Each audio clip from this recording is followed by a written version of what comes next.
जिस अध्यादेश के बल पर ये बात कह रहे हैं कि हम देश के किसान का भला करने वाले हैं, अभी बिहार में पता चल जाएगा। बिहार में इनका ट्रायल है। ये तीनों अध्यादेश के बिहार में 2006 में एएमसी टूटी थी, अब बिहार में इलेक्शन भी, इन तीनों अध्यादेशों से किसान का कितना भला होने वाला है पता चल जाएगा। ये सिर्फ राजनीतिक बात ही नहीं, सभापति महोदय, ये जो तीनों कानून, कृषि उपज व्यापार और वाणिज्य संवर्धन सरलीकरण राजस्थान संशोधन विधेयक और कृषक कीमत आश्वासन और कृषि सेवा प्रकरार विधेयक और आवश्यक वस्तु सेवा अधिनियम विधेयक, ये तीनों विधेयक एक दूसरे से जुड़े हुए। सभापति महोदय, ये विधेयक तीनों अलग अलग नहीं पढ़े जा सकते। ये विधेयक उस चीज का रिफ्लेक्शन है जो एफडीआई से बाजार काबू में नहीं कर पाई केंद्र की सरकार, पूंजीपति काबू में नहीं कर पाया।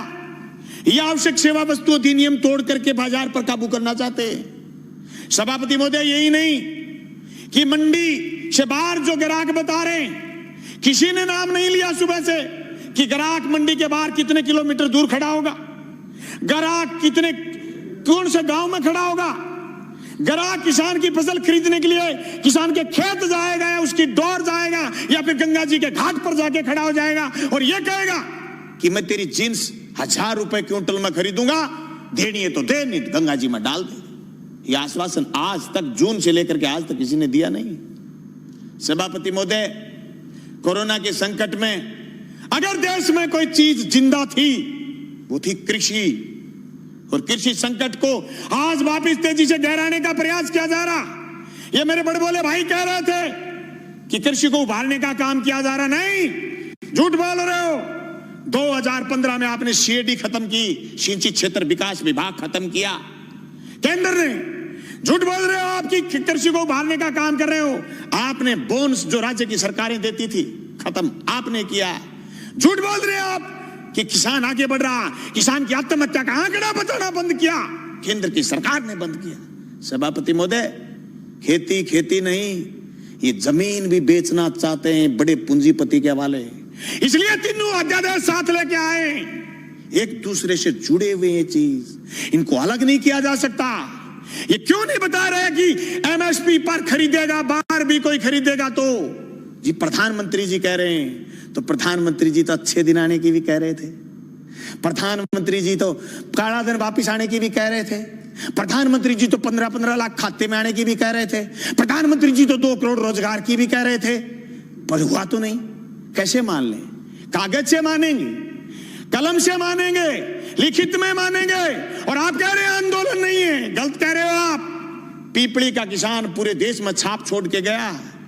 अरे हरसिमरत कौर इसलिए इस्तीफा देकर चली गई कि आपकी जमीन, उनकी पंजाब में जमीन, राजनीतिक जमीन खिसकनी शुरू हो गई थी। तुम क्या सोचते हो कि राजस्थान में किसान सड़क पर क्यों नहीं आया? आएगा, राजस्थान में भी आएगा।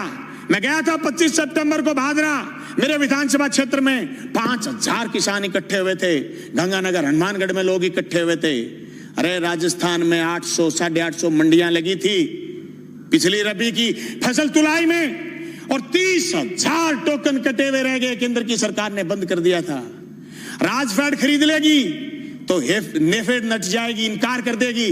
अभी मूंगफली के समय ये किया, ये तो अध्यादेश बुलाने के लिए, सदन बुलाने के लिए बात आ गई, और माननीय उपनेता विपक्ष के और इन्होंने ये प्रयास किए होंगे कि मूंगफली की खरीद शुरू करो, नहीं तो केंद्र ने हाथ उठाने शुरू कर दिए।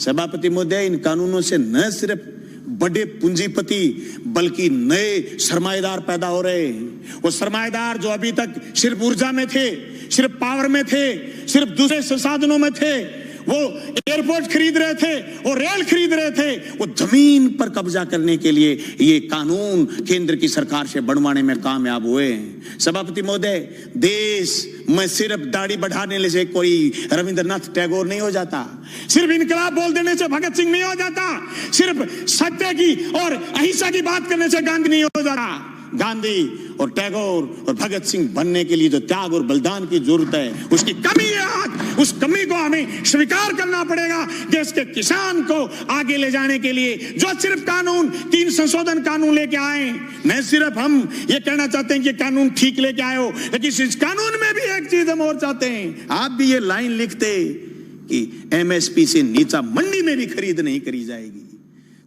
राजस्थान समेत